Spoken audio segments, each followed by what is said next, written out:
easy few on the... Okay, let me also do screen share with you so that you can see my screen.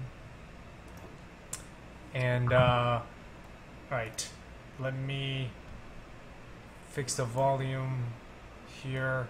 Alright, everyone, let us know if you can hear Matthew's voice volume, and also let me just turn up the volume on Aerobat. There we go. The 2 should be good. Alright, Matt, you can see the screen? Yep. Yep, okay. And, alright, everyone, they say they can hear your voice. So, yeah, well, let's just start off by talking about, so you're in Chicago area, and you've been working on this game for about 2 years now. 2 years-ish? Yep. Yeah. And, yeah, a little over that. Yeah, well, I was like kind of, I guess, and we didn't really know you were in the scene until like 6 months ago. Is it that recent? It was like right before March, right before GDC. Yeah, I guess so. Yeah, it was like spring this year. Yeah, it makes sense. Yeah.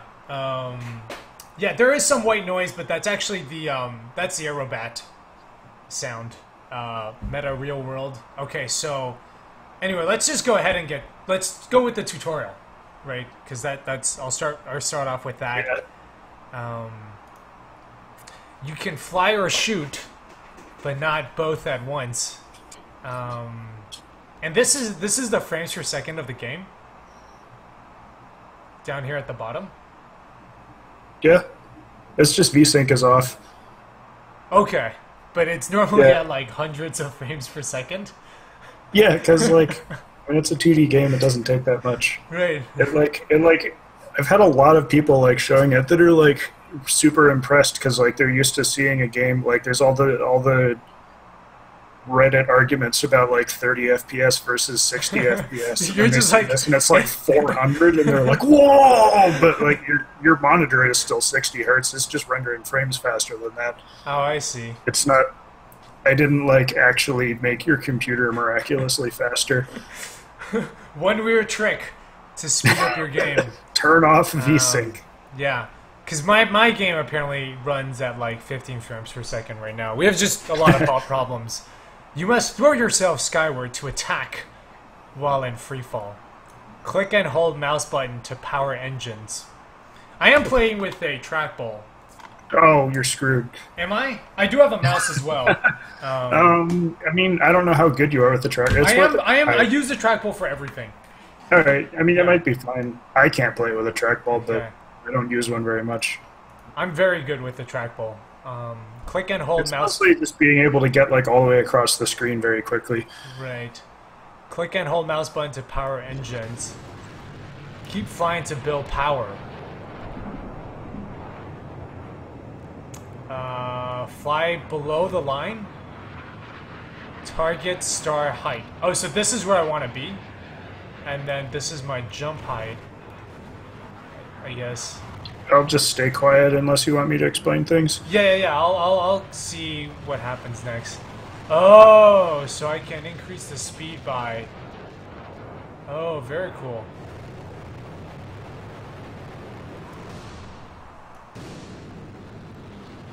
Climbing. Okay, keep flying to build power.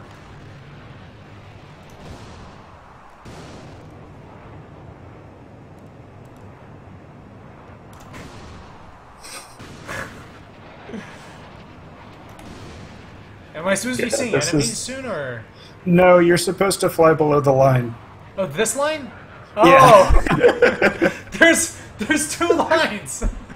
Yeah, I need to work on this. Like, most people don't have that much trouble with it, but it's definitely...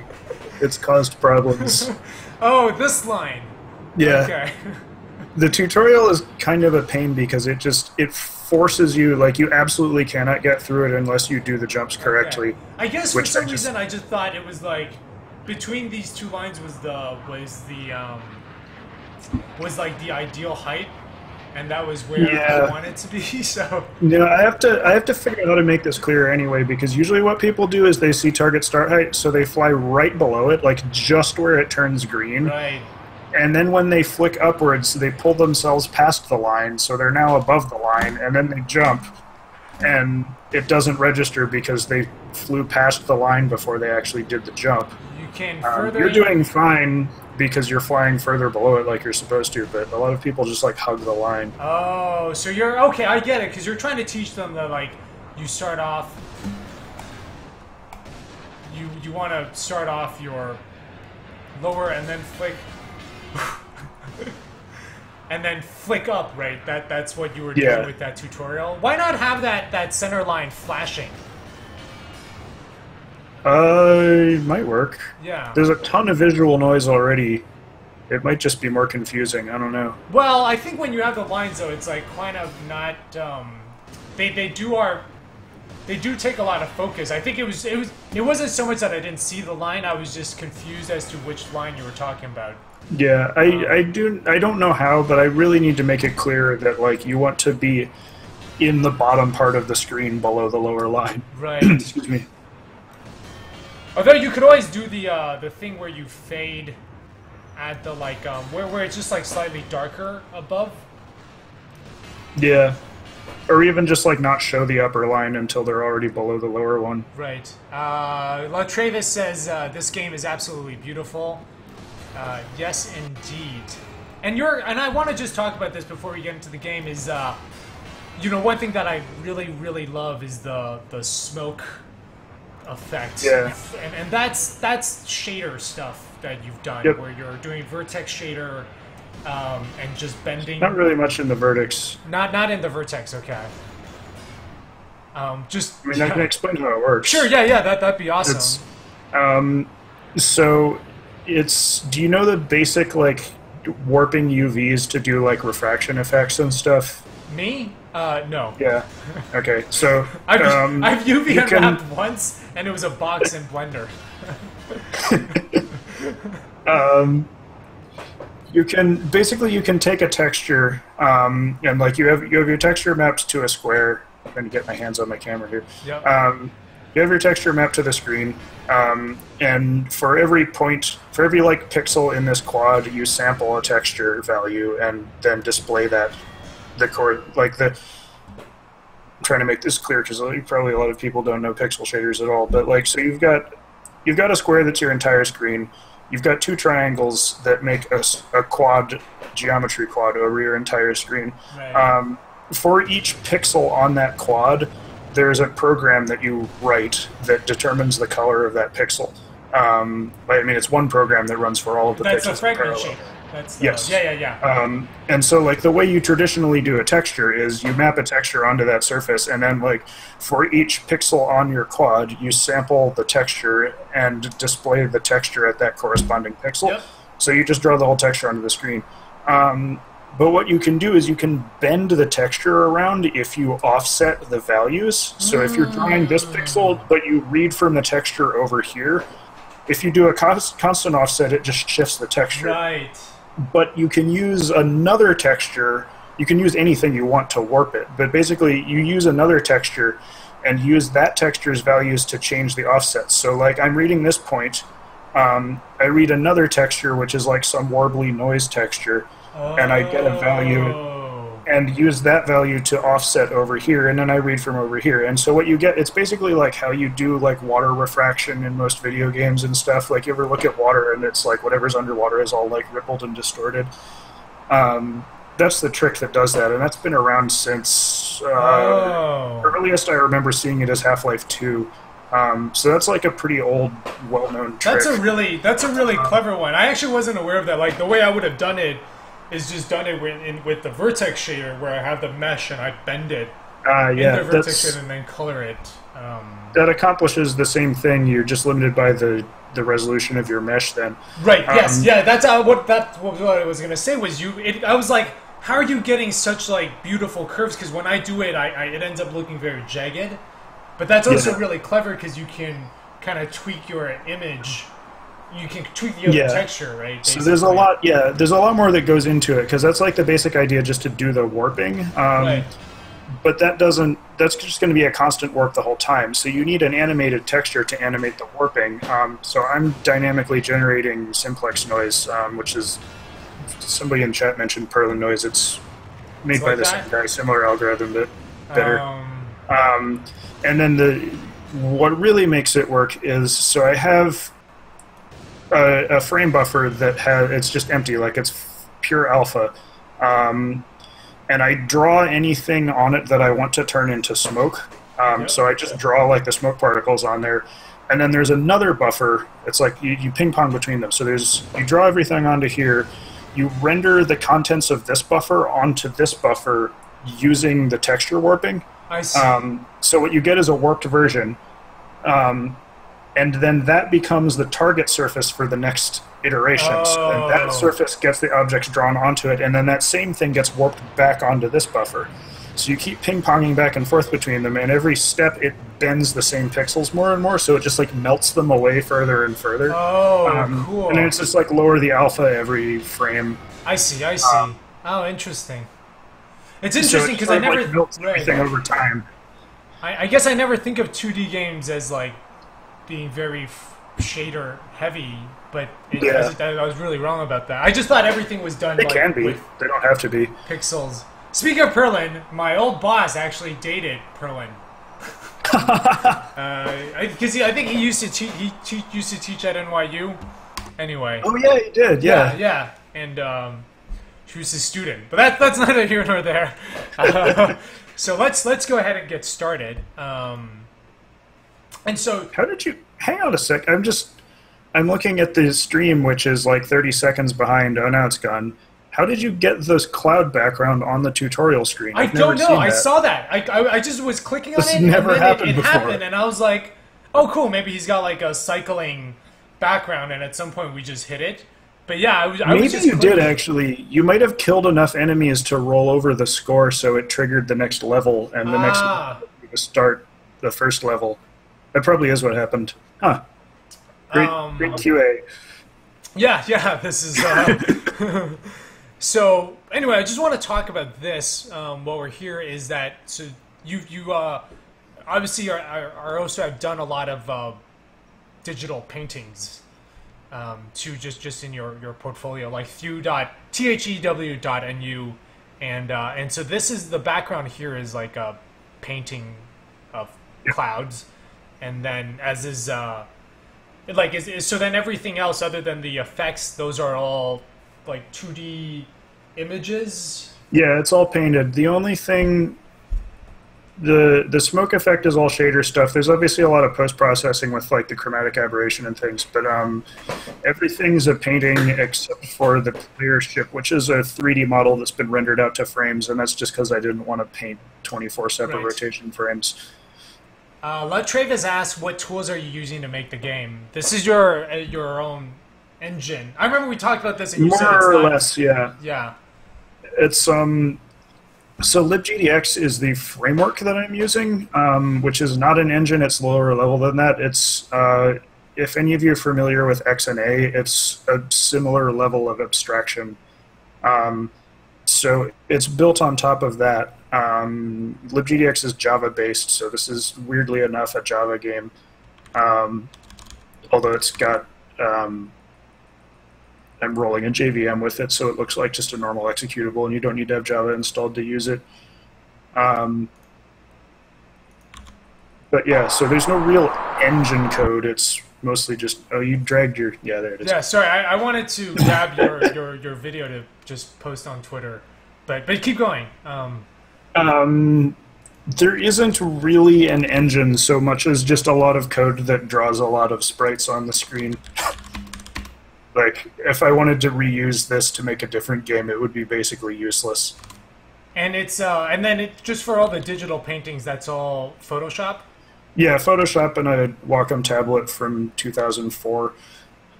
Good old Intuos 2. It's got, like, battle scars. This, like, big, big cut in it. USB like Wacom tablet. Color?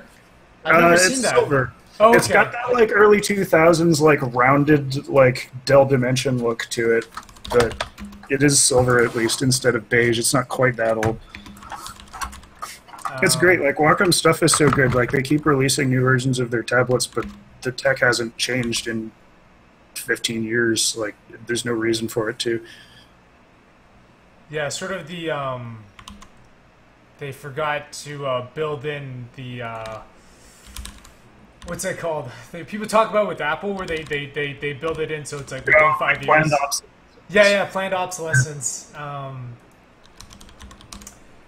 Sorry, the tweet deck is super slow, and I just wanted to make another post on Twitter to let everyone know we're here.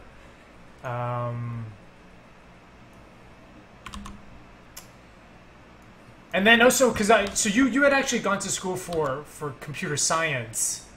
Yeah, and then just like as much art as I could fit in alongside that. Oh, so you did take some art classes. Yeah, I just wasn't an art major. Right.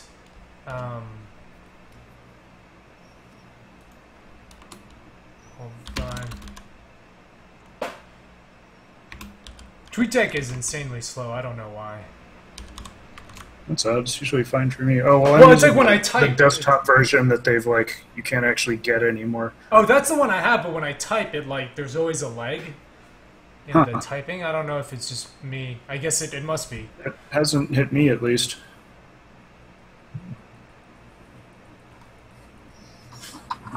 Okay. Told everyone that we're talking to Matthew Yeager about Aerobat. All right, so that's RT so hard. All right, let's low-level coding for the win. How long? It's been 2 years so far, but Yeah. that's also been part-time. Yeah, I still have a full-time job writing boring software, so this is basically just like evenings and weekends at this point. All right, so gonna get started. Oh, and then the enemies are also 3D. No, they're paintings. That lasted like 2 seconds. The game is very hard. It's super fast-paced. Yeah. It's kind of aiming for like people who liked Super Hexagon, where it's just this like throw yourself against a wall over and over again kind of thing. Not unfair, hopefully. Like, if you die, it should be your fault. If it's not, I need to fix that. And just in terms of the design, it's like, what where do you see the game? So when I keep like wanting to lift my head up when I fling up, is that where do you see? Oh, I love this. What the heck? What was that? The frame rate on Hangouts is unfortunately too low for me to really tell what happens to you. You grabbed a power up if that was you haven't seen that before. The big rainbow thing. Yeah. Well, it did like a slowdown, like right Yeah, when I it touched it, goes- which I you got thought was like a- awesome. Yeah, that's deliberate. Yeah, that was a really cool. Like I wasn't confused when I said what the hell was that. I meant like a really awesome. Oh, okay. The what I did want to ask was well, like so do you see it like in terms of does it get harder where they're just like bigger bosses that you Yeah. have to shoot multiple times? There are, yeah. There aren't levels. You progress through a series of environments as it's thresholded by your score. So the transitions are a little rough right now, but the idea is that you're actually like traveling. So you cover ground. So like you've got you're in this salt flat with this huge cloud in the background, Right. and then the second zone you like fly into a storm. Which is really fun. Like if you're going super fast, you can like jump through the cloud layer, and like you get to like Oh, see nice. a cloud underneath Have you, you and this seen, like thunderhead in the background. You see Mad Max? The new one, yes. I haven't seen any of Yeah. the older ones. Oh, the new one is the best one. So I just meant That's good. the cloud. When you said that, it reminded me Oh, like the dust storm scene. the dust storm. Yeah. Yeah, that was really cool. Hello, Red Garlic. Yeah. So you're saying, and is it all kind of continuous, or there are? Yeah, the idea is that there's not much of it right now because the transitions are rough, but the idea is there is like a progression, like you're traveling, so every area transitions logically into the next one, but it gets more and more surreal as you go on. Right now there are only 3 zones. You go from here into the storm cloud area, and then the one after that is the like big flying tree cloud thing that's in the trailer. I see. And just so people are clear, like the way I'm moving, it's like I have my left mouse button held down, and when I move the mouse forward, the plane kind of speeds along, and then when I bring it back, it slows down, and then I fling up, and then I actually am not hitting, like it does all the shooting automatically. Yeah, it targets automatically. Shooting things is the only part of the game that's not actively trying to stress you out. It's effectively your reward for not dying, which is why you don't have to aim, because like if you had to aim your shots, the game would just be a heart attack. Like you'd never be able to relax ever. So the point is like all of your effort is expended getting to the point where you can do the jump. Like you're always watching that gauge, trying to push it further and further. When you get more of the power-ups, the gauge gets much larger. Yeah. And so you spend much more time dodging things, and like you can always jump early, but if you jump early, it's way less effective in terms of the score and in terms of clearing stuff off of the screen. So it's all like this risk-reward thing of like you're just like edging further and further, like how far can you hang on, and then when you release it, then you're like, woo, like it's this climax, just blast everything and breathe for a few seconds before it all respawns. 2 questions from people in the chat. Someone asks, Meta Real World asks, what's your stance on dying? And hello, Chris Bell. Chris Bell is here. Yeah, they said, what's your stance on dying? And also, I thought there was another question, but that was it. Hello, Chris Bell. I guess. Oh no, I quit the game. Oh no. I'm not sure what stance there is to have on dying. I mean, it depends on... I feel like there's some context to that question that I might be missing, but like it totally depends on the narrative context of the game. Like, if it's... I'm totally fine with dying over and over again in this because it's effectively an arcade game. Like, you could be feeding quarters into this conceivably. I mean, you wouldn't, because that would just be cruel, but... yeah, you die and you start over, and you die and you start over. But like narrative stuff, there's all kinds of fun leeway to be had in there. I don't know if that's what the question was alluding to, though. And was this game always like this? When speaking of dying, I guess I'm doing a lot of that. Was it always like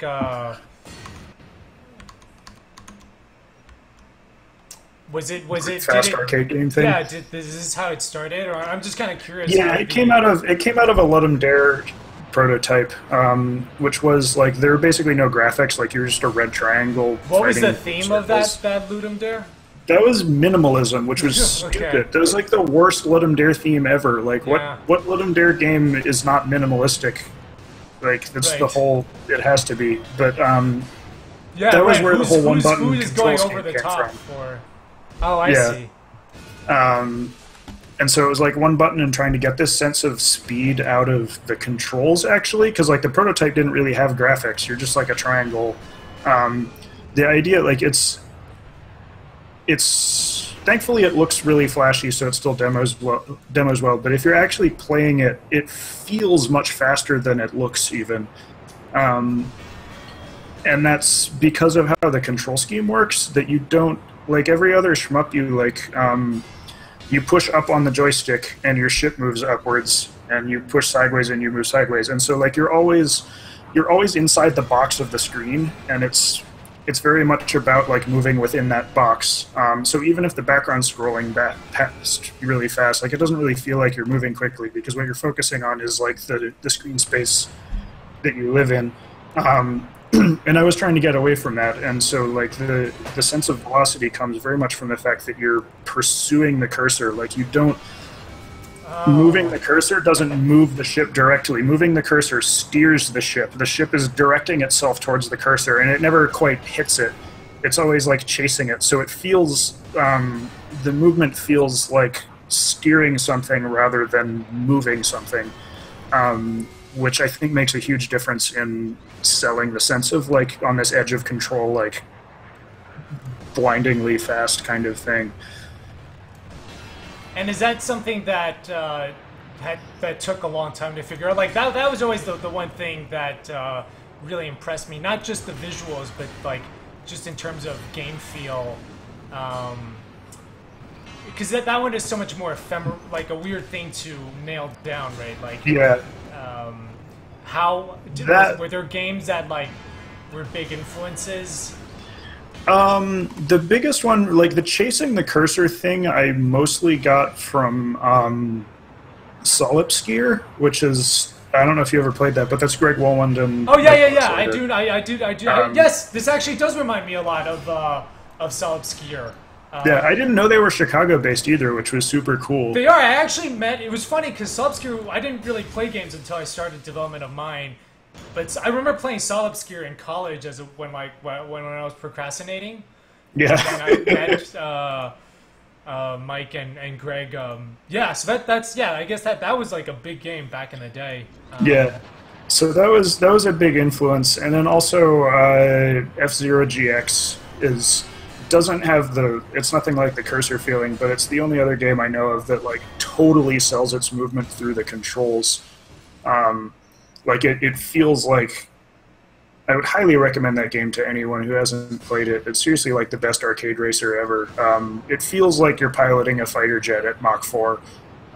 Because like you move the stick like the tiniest amount and you spin out. Like it has this crazy grip system, and you're always like you're barely in control of this thing, and it's just like this incredible F-Zero GX. Okay, and that's for PC?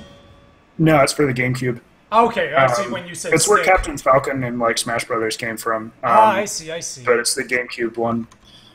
But yeah, that's one of my like favorite games ever from a game feel standpoint. Like just how incredibly sensitive and tuned the controls are.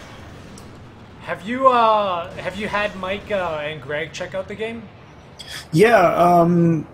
So the first like Chicago anything I took this to was there was that like alpha night at the Logan Theater. Yeah. And that like I just found out about that through Twitter and just sort of like showed up. And yeah, Mike and Greg were there, so I got to show it to them, which was super fun. And then like from there was where I found out about Indie City, and like that was kind of how I ended up meeting everybody in the scene.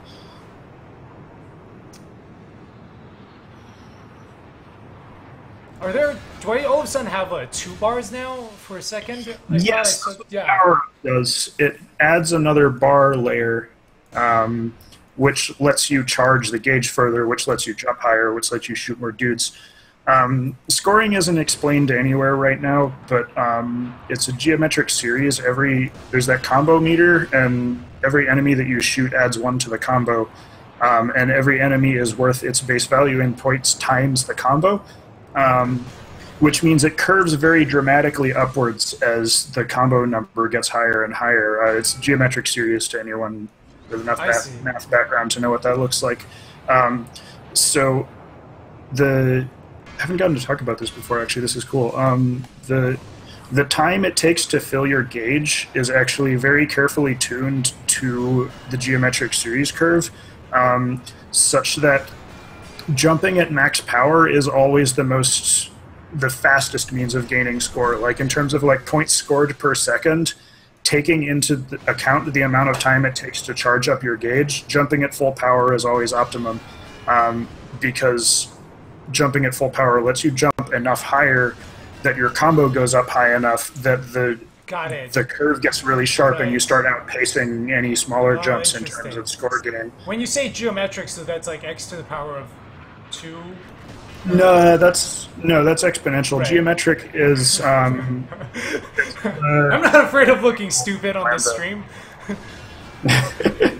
It's. Yeah. You know, like there's like the summation notation, like the big giant sigma thing. No. There's that, and then there's the like capital. What's the other? Capital lambda, I want to say. I don't know. It's like summation is like a summed series of additions, and geometric series is a multiplied series of, or summed series of multiplications. So like an enemy is worth 1 point, or worth 100 points. So it's 100 points times 1. Right. And then the next enemy you kill is worth 100 points times 2, so it's 200. So now you're at 300. Right. And then the next enemy is 100 points times 3, which is another 300. So that bumps you to 600. And then it's another 100 times 4, which bumps you to 1,000.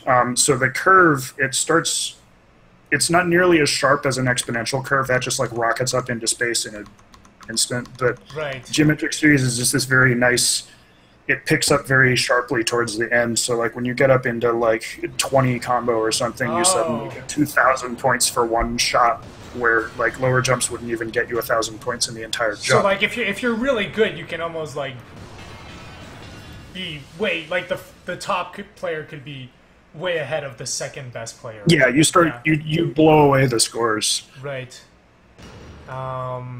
The Garlando Bloom suggested showing the counting death and showing that on the screen, but I guess that that was actually that was a very deliberate decision not to do that. Okay. It might be fun to have it as a stat somewhere you could get from another menu or something, but I don't want to like tally deaths on the score because I really don't want the game to feel like it's mocking you. Which is a tough balance because like there's these silly things that it says when you die, but they're all weird surreal wordplay or like at worst sort of ambivalent. Like because the game is so hard and so deliberately hard, like the game is hard because I made it that hard. And so if you're dying a whole lot to it, that's by design. Like you're supposed to suck at the game, and it's supposed to be your fault that you suck at the game, and that's supposed to make you like want to play it more. But if it feels like the game is like laughing at you, or like there are a lot of people who took the sort of like Masocore idea, and like from like Super Hexagon there are other games that are sort of the same idea of like try the same thing over and over again with this really tight loop, and some of them do have like what's a good example, like Risk of Rain like pops up some clever thing when you die, but it's like you're dead lol, and like all of these other things. I always felt that way about like your game is freaking hard. Like of course I died. Screw you.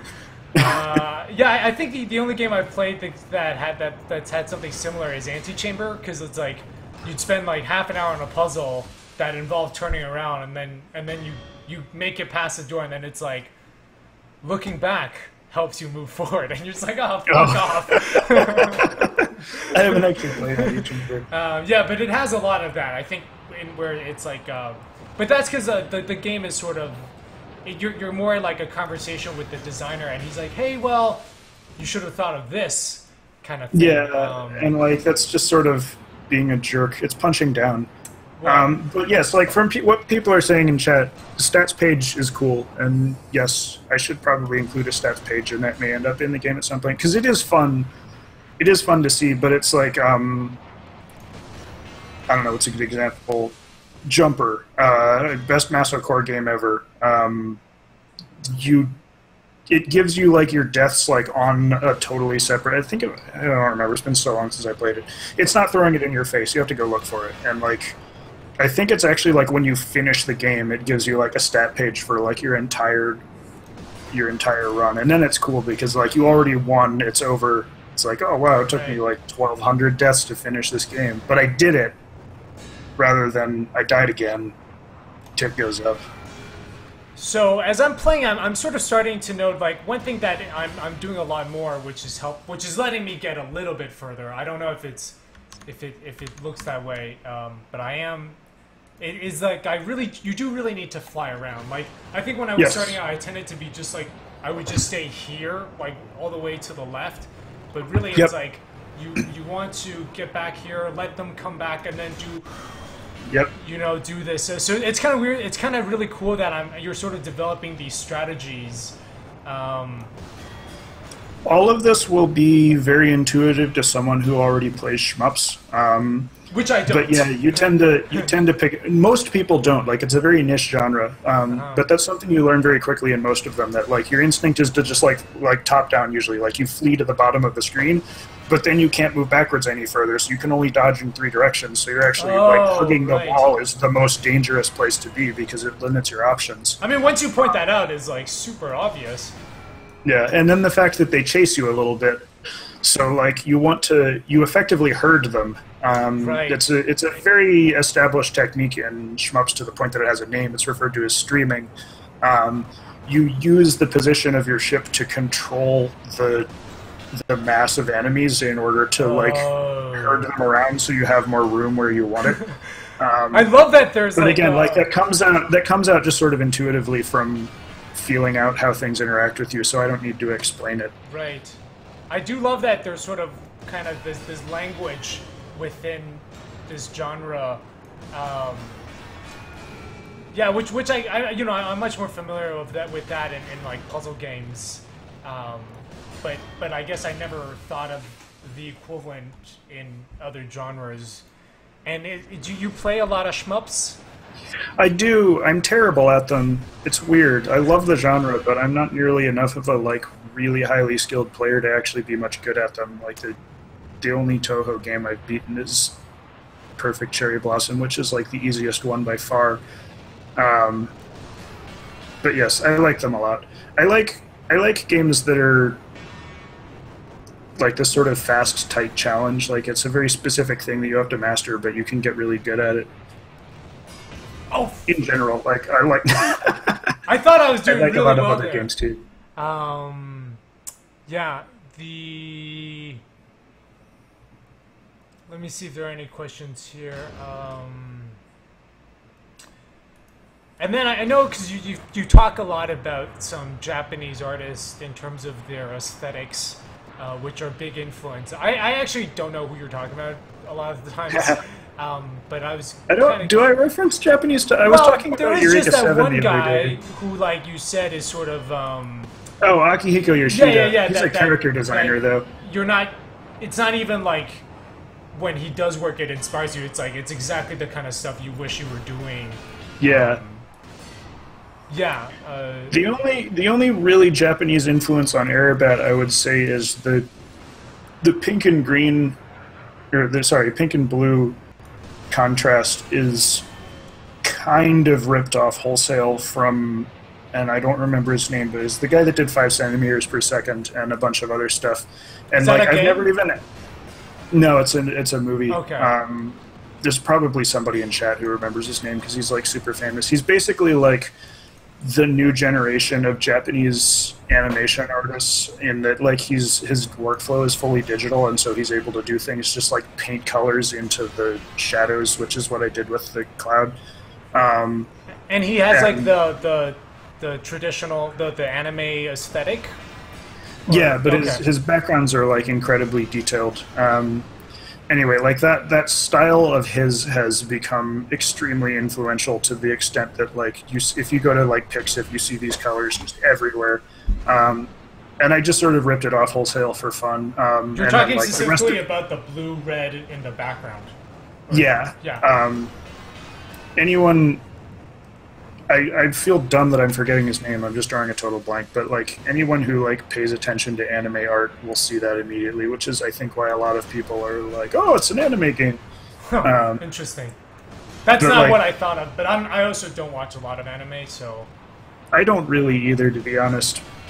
But I've probably watched more than I should have. I've watched too much anime to be allowed to say I don't watch much anime. Okay.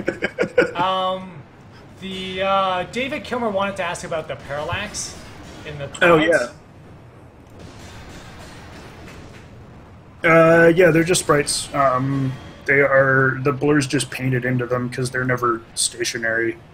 Oh really? Yeah, I think Brendan does that. Brendan Chung of Blendo Games.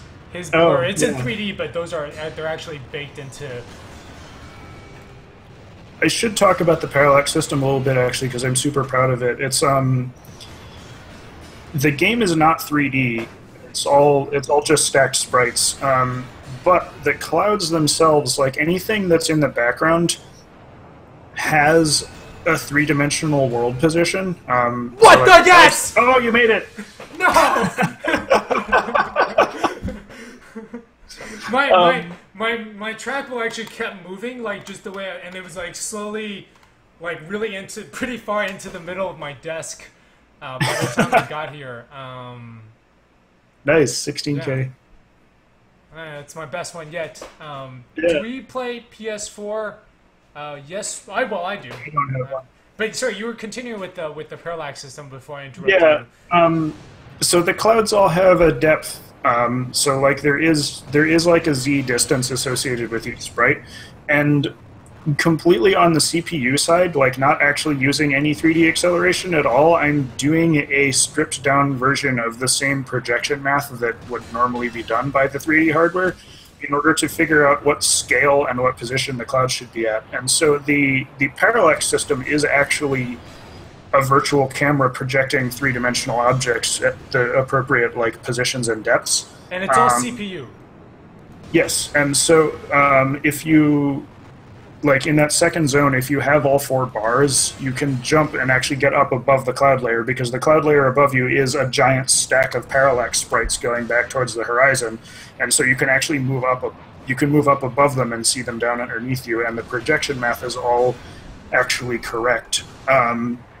The inspiration for that is just that I wanted to do it. It's totally Sega's thing. It's the superscalar hardware. It's all of their old arcade games. The original one was Space Harrier, and then like Afterburner, and eventually a bunch of their other stuff. Like it was before anyone could do 3D. They figured out how to scale sprites, and so they made like complete 3D worlds out of just scaling sprites, and it looks super awesome. And they use a stripped-down version of it in Sonic 3, so like I played Sonic 3 for the first time in like 2005, so like no nostalgia goggles. Sonic 3 is freaking incredible. Is that 2D or is 3D? Yes. It's like one of the best platformers ever, and the art direction is just mind-blowingly good. It was just like this absolute showcase for its console generation. Like it was the Genesis competing with the Super Nintendo, and it's like Sega's first-party game where they're like, we're just going to blow everyone away with our graphics capability.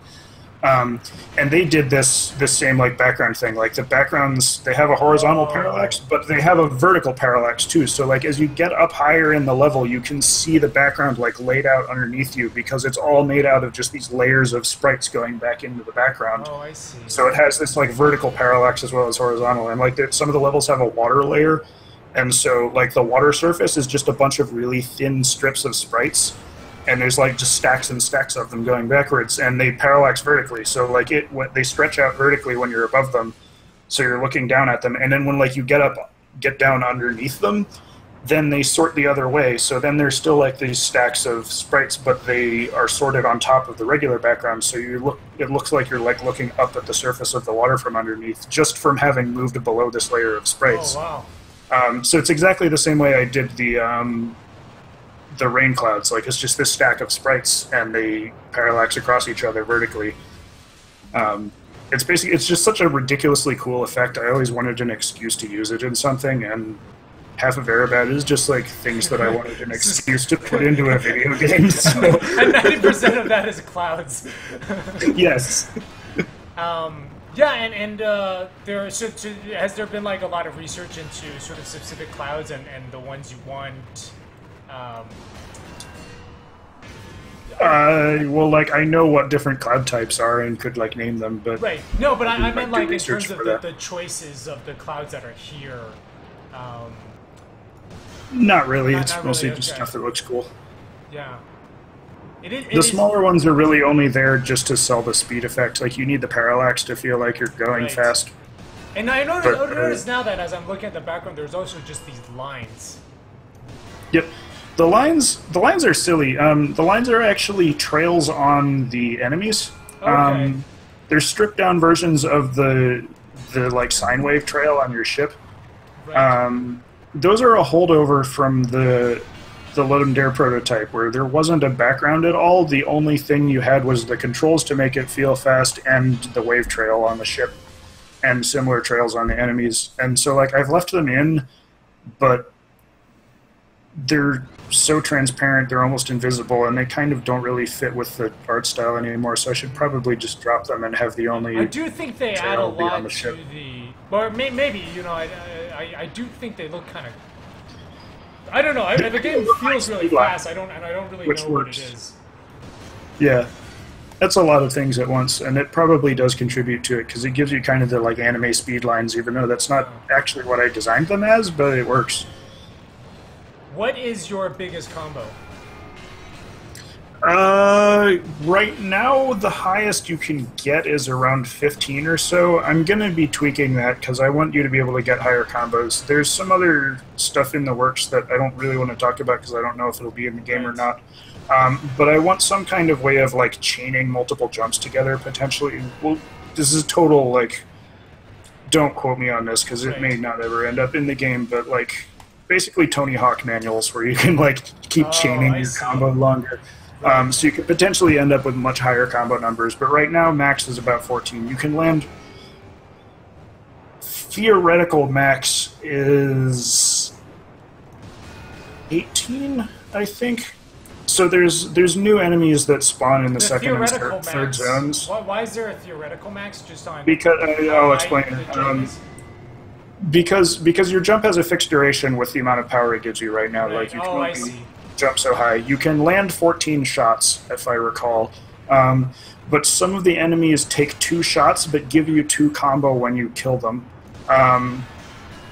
So, which are the gunners that shoot at you, and the skiff that shows up in the last zone, which is that, like, giant, like, screen covering laser that's in the trailer. Those guys both, if you were to do, like, a primer jump and shoot, like, just those somehow, so, like, there should be, like, 1 skiff and 3 gunners, I think, in the third zone. Like, I'm totally just pulling these numbers out of my head. I don't remember if they're correct, but I think they are. 1 skiff, 3 gunners. If you could damage each one of them independently, then they're 1 shot to kill and they're worth 2 combos. So then you could land your 14 shots, but get 4 extra hits, get 4 extra combo out of it, and get 18. That was originally going to be like an actual mechanic that, like, you could sort of seed your combo by damaging the multi-hit ones first. Oh, I see. It's really complicated and not really...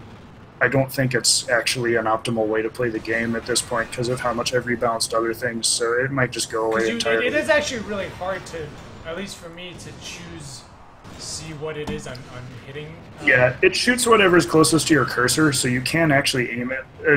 In an earlier version of the game, the jump height was also variable depending, like you could control how high you jumped. So you could deliberately do like a short hop to shoot 1 or 2 things, but it's the way the game has evolved, it's really not worth doing at this point, and you can't... Excuse me. I changed how the jumps work too, so you can only ever jump at max power. I see. Travis had a question about sound design for the game. Could you talk about that as well? Yeah. So the sounds are all me. I don't have a sound designer. I may have to hire one at some point for some things I can't do, but, like, I've always liked sound stuff, and this is an excuse to play around with it. Yes, there's a physicality to it, and it's very deliberate. When you shoot enemies, it's not... There is a laser sound, but it's not like a laser and explosion noise. It's just this, like, massive metal clang.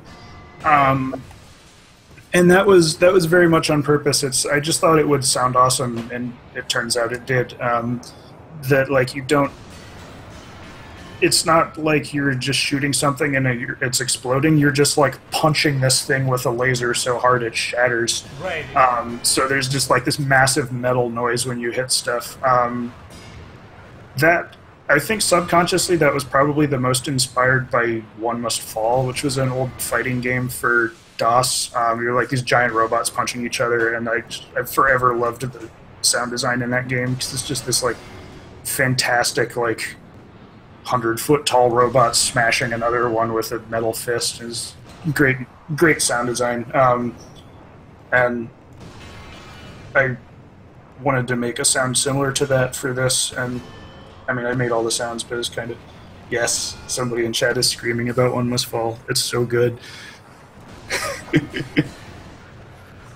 It also has like the best menu music in the history of DOS games. Menu music. Yes. Now I notice sometimes when I think I seem to have like I can hit an enemy 3 times before I die. Is that like oh, the damage system? The damage system. Yeah, that's not explained anywhere. I assume players will eventually piece it together themselves. Yeah, you don't have to explain it. As far as just like throwing it in front of something doesn't make much sense. When you get hit, you start falling. And if you don't hit anything else within a very short... It's like half a second or something. It's probably like a third of a second. The time windows are all really short. When you get hit, you start falling. If you don't hit anything else, you'll recover. But if you fall into another enemy, you explode, or if you fall into the ground. And that's the point of that, is to make flying close to the ground dangerous, because flying close to the ground lets you jump higher. So if you're close to the ground and you get hit, you'll immediately fall into the ground and explode. There's a whole bunch of things in the game like that are designed, like it's basically trying to reward you for playing as recklessly as possible. So being close to the ground is dangerous, but lets you jump higher. The power-up spawns over on the right of the screen where all of the enemies tend to be clustered. The whole thing about, like, it takes longer to charge the gauge for bigger jumps. Like, it's all just, like, risk-reward stuff, basically. Is this level faster? What the fuck? It feels faster because there's more stuff closer to the camera. Ah! Wow, that felt really intense nice. right there. Yeah, I'm actually going to be rebalancing that a bit, because there's the difficulty spike when you get to the second zone is way too high right now. Because it spawns 3 gunners, and the background, I'm going to be completely retooling the background for that, because right now it's too much noise, so it's actually much harder to track your ship. That's art thing. It's very, very important that the player and the enemies are by far the most high-frequency detail. Like, the tightness of details are much, much closer together on the enemies than in the background, because there's basically 2 things that draw your eye, like just like art composition stuff. Like, I'm sure you know this, but like contrast draws the eye and detail draws the eye, and so those are the 2 things that have to be maximized in the foreground in order for the game to be readable at the speed that it's going. Like, I want the backgrounds to look as good as possible, but the backgrounds need to still be very, very visually distinct from whatever's in the foreground, which I think works very well in this zone, because the colors work. Like, the background is very light, the enemies are very dark, the ship is the only red thing, and the details in the background are soft. The storm zone, the clouds in the sky are not very detailed, but they are too detailed. Like, if I turn them off and replace them with a flat color, suddenly that zone gets massively easier. There's just too much noise in the background right now that I have to fix, because it just makes it too hard to track things and ends up being like more of an unfair difficulty spike than an actual proper difficulty. Like, if the game just gets harder, that's fine, but if it gets harder because it's harder to see things, that's me sucking. Right.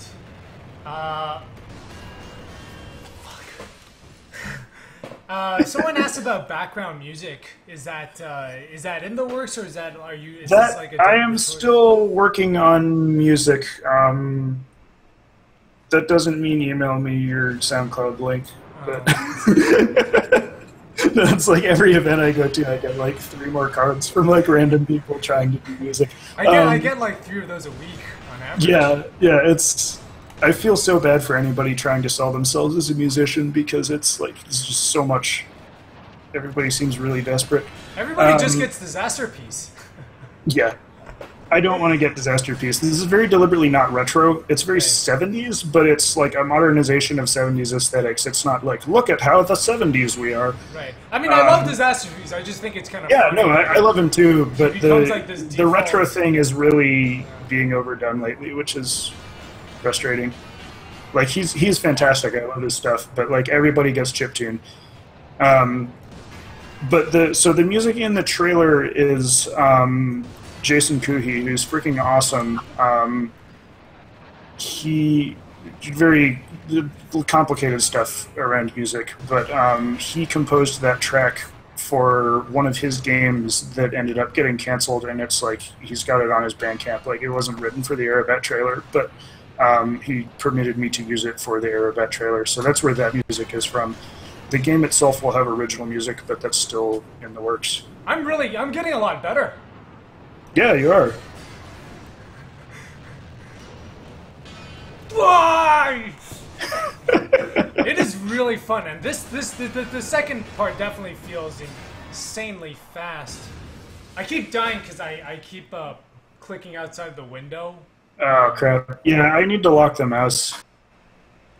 Oops. Alright, Matt just got cut out, which happens all the time with Google, it seems. Hey! I'm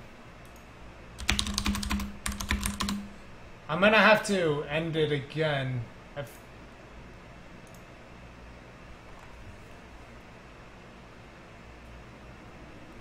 Hey! Hey. Sorry, if you call me and I don't call you, then it doesn't give me any audio from you, but it's all good now. Okay. Yeah. What just happened? Did it just kick you for some reason? It just said, like, your computer went to sleep. Oh. And this is something that has happened a few times in the past. I need to now get your, like, Get the screen share back up so I can see what you're doing. I need to get the screen share back up, and also so that people can see you. Oh, right, yeah. Yeah, just give me a second. Yeah, sure. I will eventually be locking the mouse into the window.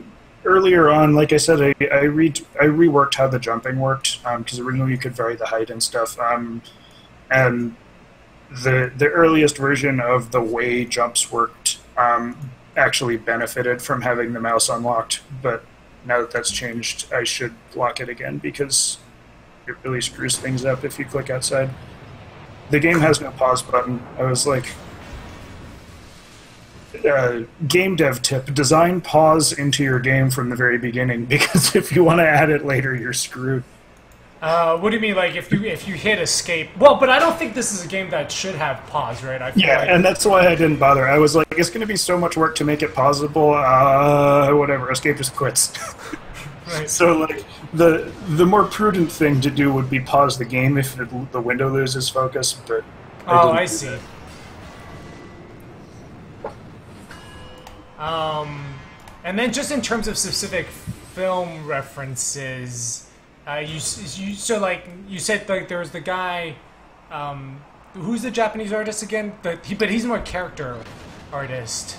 Yeah, been an influence. Akihiko Yoshida, he's not an influence, he's just super awesome. Film stuff would be, there's very little anime other than, like, those colors. Right. Film stuff, there's a lot of 70s sci-fi and military stuff. Like, this first zone is supposed to be, it's like salt flats, like it's sort of like 70s Cold War military tests, like the old nuclear test videos, right, where they're just like out in the desert somewhere and there's these mountains in the background and then they just like nuke something because, woo, it's the 70s.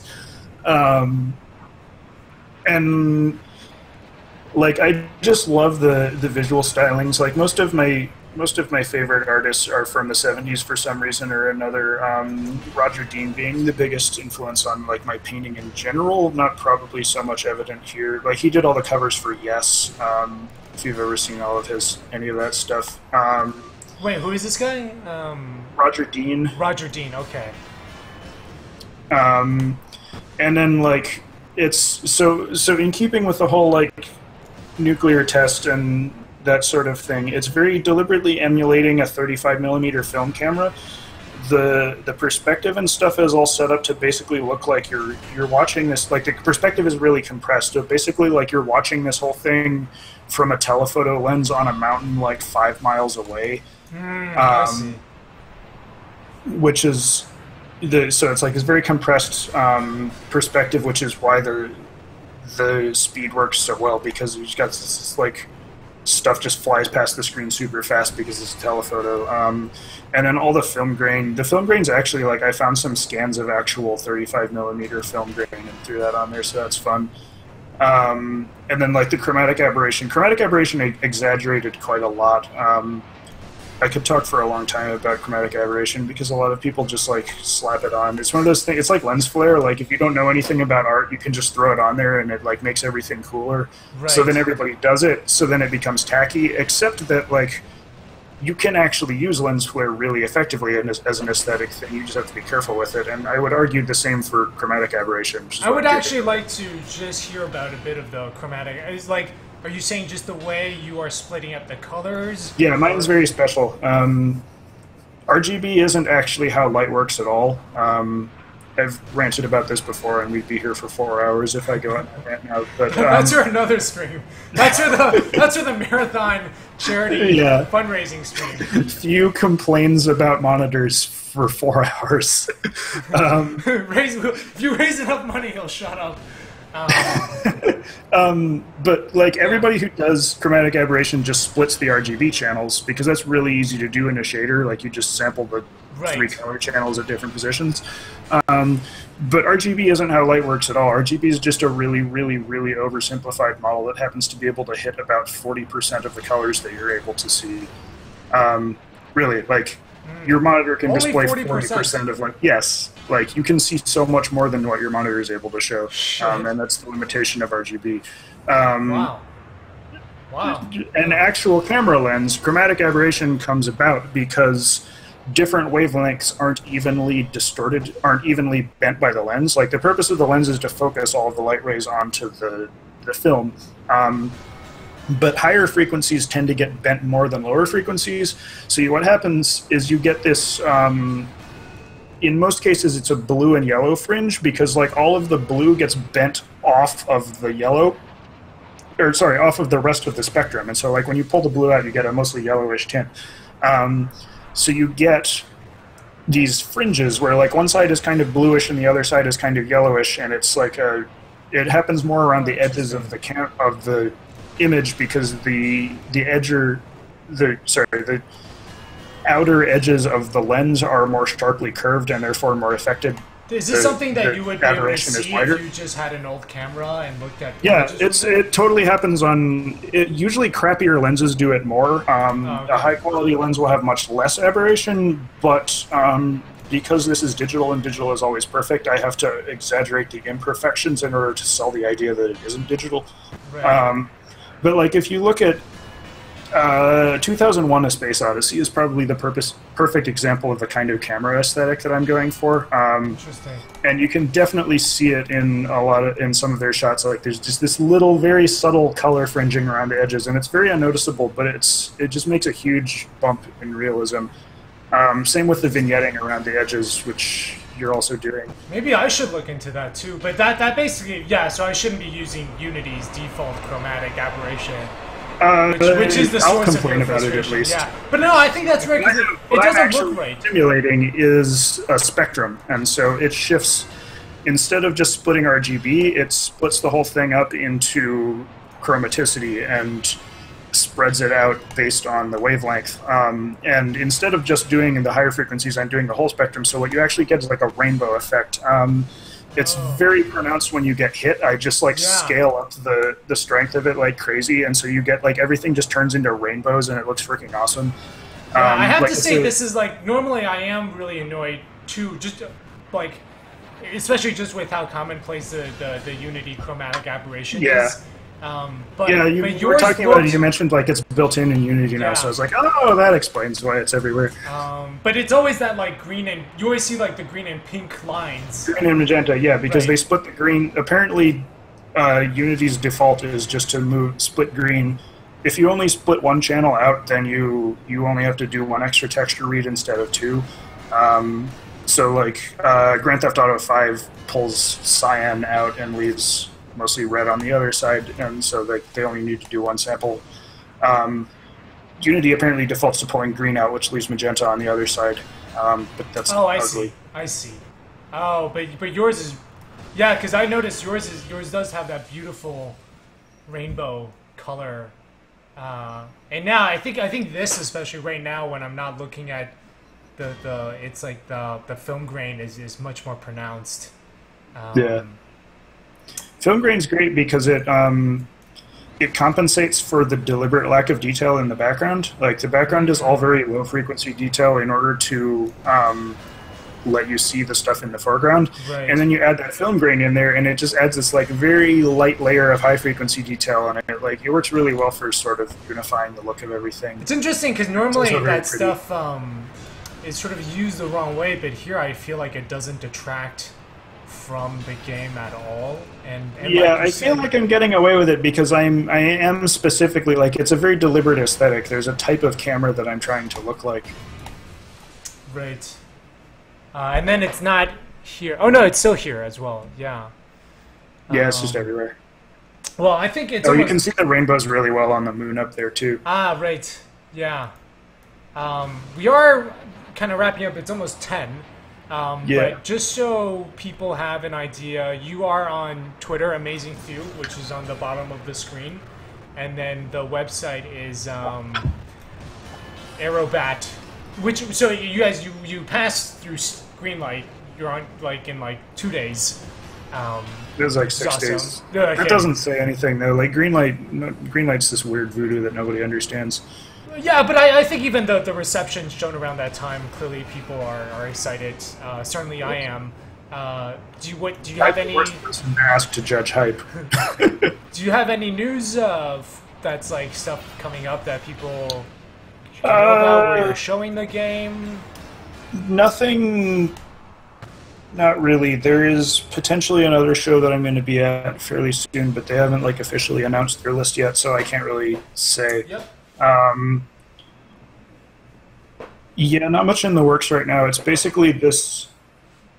Starting like October, I'm hopefully going to have a lot more time to actually work on the game, so I'm going to be like over winter basically just hammering out the rest of the game as hard as possible and hopefully finishing it at some point. Okay, cool. I've unfortunately. Okay, there we go. So yeah, the website, everyone, it's aerobat.thew.nu. I'll just post this in the chat. You have there was this brief period of time where the .nu domains were cool, and I hold that they're still cool, but this is the first time I've seen the .nu. What is it for? I don't know. It's a CCTLD, so it's like some country that I don't even know. But there were a lot of startups that were using it because it sounds like the word new, and like all of the good words in .com and .net are taken. So it's classier than a .net because .net is always like, well, I couldn't get the actual domain, so I'm .net. .net, it feels like borderline, like you're trying to sell me something that I don't really want to buy. And like some jerk company has thew.com registered, and I hate them. See. Well, so. I have a very, very good domain name for my new name, which I won't say here because we haven't announced it, but I'm very, very happy with it. It is one of the new ones. So, and is there a development log where people can see stuff? There's a tip source link, but I haven't updated it in like a year. I need to get on that. Basically, my Twitter is where everything happens. And I would like to start updating the devlog again, but I have so little time to develop. It's always like I could spend an afternoon writing a blog post, or I could spend it actually working on the game. So Amazing Few. Those of you who can do this full time. Amazing Few is Matthew on Twitter, so you should follow him there. And then there's no need for Steam Greenlight votes, but yeah. But yeah, anyway, thanks for coming on the show. That was really thanks for having me. Really cool. I love just how much. I mean, it's sort of really hard to see kind of how intricate everything is when you're playing the game. It's so fast, and you're just like, wow, this is at 9,000 frames per second. Oh, that one is actually fake. So for taking screenshots, I have the MIDI controller set up, and one of the knobs is just mapped to game time. Yeah, actually, I want to bring that up, which is because you were the one that gave me the idea to use the MIDI controller. Yeah. You told me, and I was like, that's brilliant. And then it seems like now people are adopting it, or at least I've like written about it, but Yeah, because Bennett Foddy showed it off at Right. GDC, so there's like a whole talk about it. And Yeah, I'm actually working with David the cord now. won't reach the camera. Working with David Lasky. Oh, so There you it is. have which one do you have? The Akai one, it's basically like Okay. the other one. But it only has 8 knobs, so I kind of want to get another one, but Yeah. it seems like... So actually, I want to talk to you about that because when I first started working with the MIDI I just like moved every function to the MIDI controller, and I found that actually wasn't great. Yeah. Like I would do switch modes, and then it's like you hold down this button, and then all the knobs would change to a different, and it just got way too confusing. And so like my current thing is we're writing this library where if I'm coding something, I can just be like on top of the variable, say like expose MIDI, and then in my in-game debug UI panel, it'll have like a drop down that allow me to choose which channel. But we're only using the MIDI for the knobs and the sliders, and then everything else we would just use mouse, keyboard. Yeah. Yeah, mine's less sophisticated than that because I don't have a debug console. Well, mainly I don't have an inspector, so I don't have all of the stuff you can do with that in Unity.